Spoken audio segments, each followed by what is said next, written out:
In this video, we'll be installing an E-frame branch breaker and an NF panel board.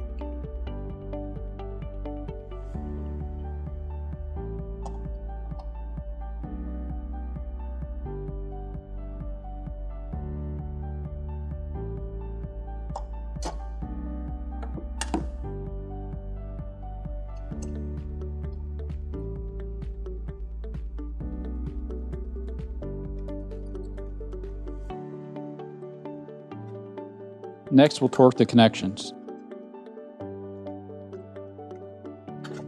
The torque information can be found on the back of the dead front on the wire and torque label.